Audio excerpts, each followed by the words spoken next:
Bien amigos, vamos ahora a conversar con la congresista Marilena Foronda del Frente Amplio. Ella ha sido suspendida por 120 días y es que el Congreso ha dicho que no ha sido o no ha respetado los principios de transparencia y responsabilidad porque no ha dado a conocer quién era esta trabajadora, Silva o Nancy Madrid Bonilla, ¿no?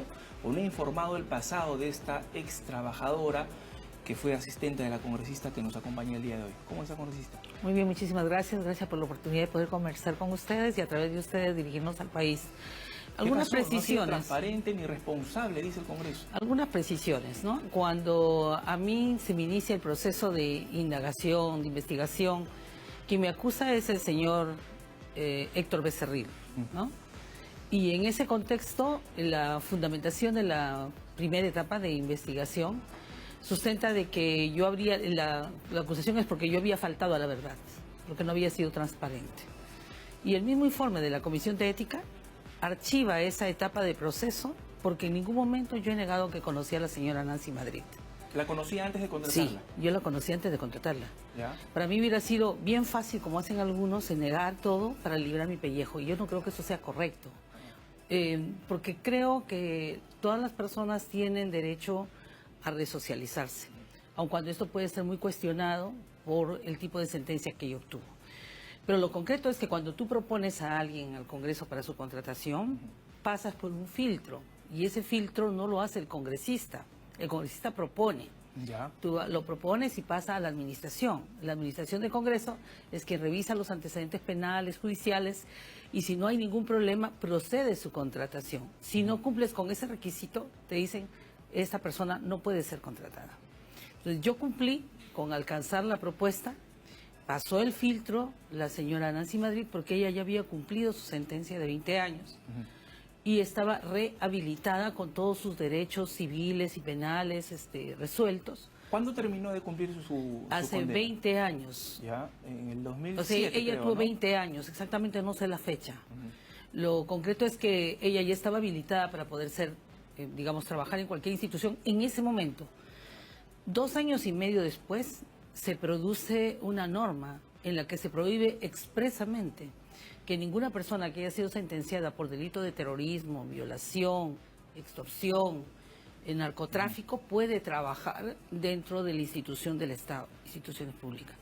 Pero cuando pasa la contratación, la propuesta de contratación, ella no estaba inhabilitada para eso. Por lo tanto, la norma no es retroactiva. No es retroactiva, claro. O ¿No es sea, ella cierto? debió continuar. Y es que hay una constitución política, nos guste o no, la constitución de 1993 consagra el derecho de las personas de su rehabilitación y reincorporación. Pero aquí ha habido una extrapolación hacia un tema mucho más de enfoque político con la bancada mayoritaria, que yo definitivamente no comparto, en querer generar una estrategia de incidencia, de odio, de encono contra mi persona, que representa una bancada de oposición y propositiva, ¿Y por qué que es la con usted? bancada del Frente Amplio, porque asumí varios casos incómodos para ellos. Por ejemplo, fui la que propuse la creación de la comisión investigadora en el caso de la corrupción del Callao. Y en el Callao todo el mundo sabe, por los medios de comunicación, que ha habido un proceso de investigación para los cuellos blancos, ¿no? De ahí fue el ADN, y también con el movimiento político Chimpún Callao, vinculado a Fuerza Popular. Y ahí hemos presentado, y desde nuestra hipótesis, hay indicios de que se ha formado una organización criminal con el prófugo Félix Moreno y que ha generado un conjunto de conflictos y muertes dentro del Callao.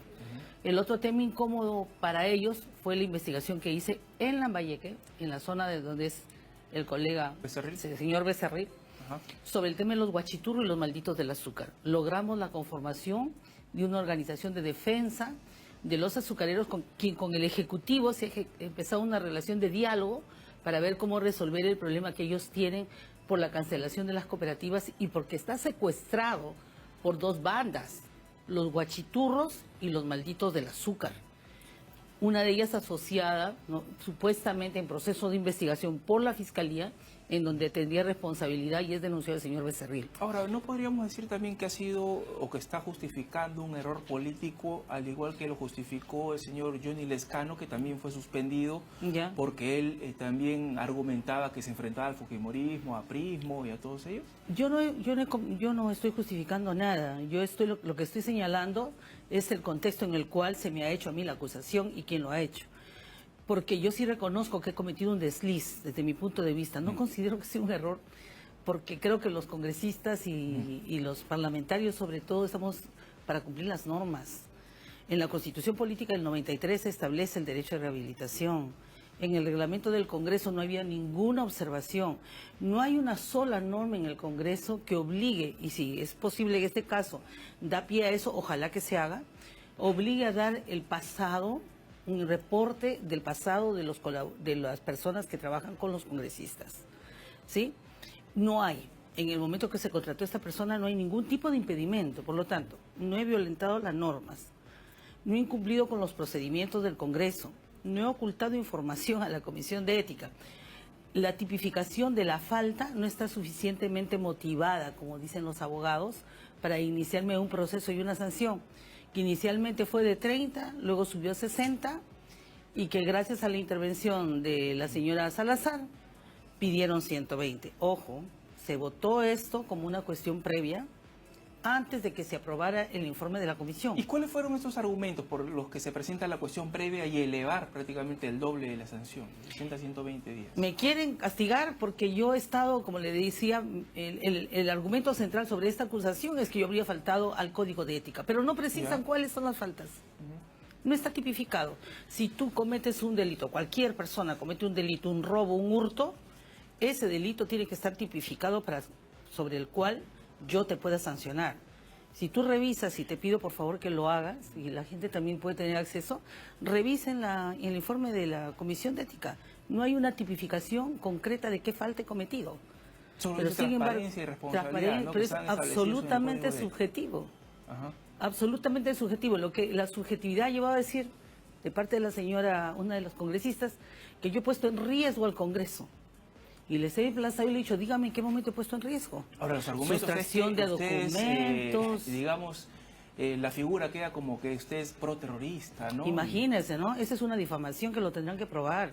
¿Usted va a actuar legalmente? Pero por supuesto, yo tengo un nombre, tengo una trayectoria, represento una región en la cual me siento muy orgullosa y a una organización política. Qué fácil es terruqueo histérico y lanzarte por las redes que eres una terrorista sin tener ninguna prueba. Yo he sido una víctima de la violencia política. A mí me detuvieron 13 meses y me acusaron injustamente. Por un juez sin rostro, ¿verdad? Por jueces sin rostro. Me sentenciaron a 20 años. Y después de 7 meses dijeron, discúlpenme, nos hemos equivocado. No es que a mí me han indultado, a mí me dieron mi libertad inmediata porque se había cometido un error conmigo. Porque yo soy una activista ambiental, defiendo los derechos ambientales de mi ciudad en contra de la industria pesquera. Agarraron a una persona, le pagaron para que me sindicara por algo que no cometí, sin ninguna prueba. Entonces, he sido una de las víctimas de la violencia política durante la etapa del terrorismo, ¿sí? Y se molestan cuando decimos que ha habido terrorismo de los grupos del MRTA y Sendero Luminoso, pero también terrorismo de Estado. Y lo he dicho enfáticamente y lo repito. Nosotros deslindamos contra toda ideología de terror y no pueden endilgarnos de que por ser de izquierda es que somos terroristas. Esa es la forma de estigmatizar a quienes estamos generando una labor de fiscalización y de control político. Bueno, hay que dejar en claro además que el terrorismo, sea de Sendero o el MRTA, fue derrotado militarmente y políticamente también, ¿no? Ahí yo tengo hay un texto de una investigadora mexicana, un doctorado que ella estaba desarrollando, Fabiola Escárzaga, justamente sobre el terrorismo en el Perú. Y ella lanza la hipótesis de que Sendero Luminoso ha sido derrotado militarmente, pero no políticamente. Y ese es el riesgo que tenemos como país, ¿no? O sea, que se están recomponiendo estas organizaciones y pueden generar un nivel de inestabilidad. Por lo tanto, yo sí estoy de acuerdo en que haya una sanción muy drástica, pero tiene que estar contemplada en las normas. Pero la otra cosa es que nos deja pendiente como Estado, hablaba yo con algunos juristas, constitucionalistas y penalistas, ¿Qué nos deja pendiente como Estado? ¿Qué hacemos con las personas que ya cumplieron su pena? Es que la sociedad no está preparada seguramente para que estas personas que han estado dentro de estos grupos se inserten, ¿no?, a la sociedad nuevamente. De repente hay que hacer ahí un trabajo bastante profundo, ¿no? Yo creo que sí, es un trabajo ontológico, de valores, es un trabajo legal y es un trabajo de definir qué estrategias vamos a hacer para implementar las recomendaciones que hizo el propio Estado durante la época tan dolorosa que vivimos como país, que fue la época terrorista, ¿no? No encontramos una salida hasta ahora, porque no podemos decir, como dijo una colega parlamentaria, hay que mandarlos al paredón y que se mueran en la cárcel con cadena perpetua. Yo le digo, si eso es lo que ustedes quieren, colegas, modifiquemos la Constitución política, porque la Constitución política declara el derecho a la rehabilitación y a la reinserción. El propio partido Fuerza Popular en su plan de gobierno lo contempla. El partido de PPK contempla el tema de la rehabilitación y reinserción. ¿Qué fue lo que le dijo Nancy Madrid cuando usted en el 2018, me parece, le rescinde el contrato? Ella me pidió que se lo rescindieran, porque ella es madre, tiene 2 hijos pequeños, y ustedes vieron cómo a través de los medios de comunicación se lanzó toda una campaña, desde mi punto de vista, macartista, no sé, dimensionada. Salió todo el dolor, todo el odio que todavía existe en nuestra sociedad, y el blanco fue ella, ¿no? Yo siento que ella sintió que la juzgaron 2 veces, por eso cuando ella me presentó su carta de renuncia, yo le dije, te la acepto inmediatamente. ¿Se arrepintió usted de haberla contratado? No solamente fue con ella, ¿no? O sea, por similitud, la congresista Foronda también es una proterruca. Eso es lo que están diciendo en algunos medios y en las redes sociales aquellos que no tienen la valentía de identificarse ni de probar. Entonces, en este contexto, por supuesto, yo creo que ha sido un total desatino. No haber visto qué tipo de congreso es, no haber evaluado que nuestra sociedad todavía y el Estado mismo todavía no tenemos claros los instrumentos de cómo llevar adelante un proceso de reinserción y rehabilitación. Eso no significa condenar la forma de terrorista que nos tuvo en vilo y que costó tantas vidas humanas. ¿Se arrepiente usted de haberla contratado? En estas condiciones, más que arrepentirme, yo creo que fue, como le vuelvo a repetir, un desacierto de mi parte el no haber evaluado todas estas condiciones sociopolíticas. Yo soy una persona humanista, fundamentalmente. Yo creo firmemente en el arrepentimiento de la gente y creo en la posibilidad de generar una reinserción. Pero en este contexto que está tan polarizada nuestra sociedad, ¿no? No es el momento adecuado todavía. Pero sería interesante plantear esta iniciativa. Y yo lo que voy a hacer ahora es ir hacia lo que me corresponde como ciudadana, ¿no? Porque siento que me han violentado mis derechos. ¿Qué va a hacer? Voy a ir al Poder Judicial. ¿Va a presentar una acción de amparo? Voy a presentar una acción de amparo y una medida constitucional. Ajá. Y espero que ahí los jueces meritúen en función del procedimiento que ha sido hacia mi persona y también del marco normativo y ético que supuestamente he violentado, para que digan si procede o no la acción de amparo y la medida cautelar. ¿Y las acciones legales contra quiénes van a ir? El Congreso de la República, porque esto ha sido Específicamente hay algunos parlamentarios. los congresistas que han sido responsables, en este caso la Comisión de Ética. Eso es algo que tenemos que perfilar mejor con nuestros abogados, ¿no? Todavía no lo tengo muy preciso, para serte franca, pero lo que sí me queda claro es que este es un instrumento que puedo utilizar. Y lo segundo es que me hubiera encantado que me preguntaran quién soy yo, porque simplemente colocar una adjetivación y detrás de esa adjetivación golpear, no precisa. Yo pediría, ¿no?, a las personas que puedan entrar al internet y averiguar. Me siento muy orgullosa de lo que he logrado en estos 30 años. Podría parecer petulante, no me gusta hablar en primera persona, pero creo que por respeto a la sociedad, a mi familia y a quienes represento, saben muy bien que detrás de mis actos jamás ha sido mi intención poner en riesgo ni al Congreso, ni al país, ni volver con abrir las puertas a terroristas. Eso no tiene ningún fundamento. Y si alguien tiene una prueba de eso, yo le exigiría que lo presente. Pero basta ya del terruqueo histérico que hace daño, mancha honras y que no aporta a un proceso de reconciliación real. Es que existe una estigmatización, ¿no?, contra los izquierdistas terroristas, ¿no? ¿Acabará eso algún día? Y yo lo que creo es que creo que las personas, cuando ya no tienen argumentos, recurren a los insultos y a las estigmatizaciones.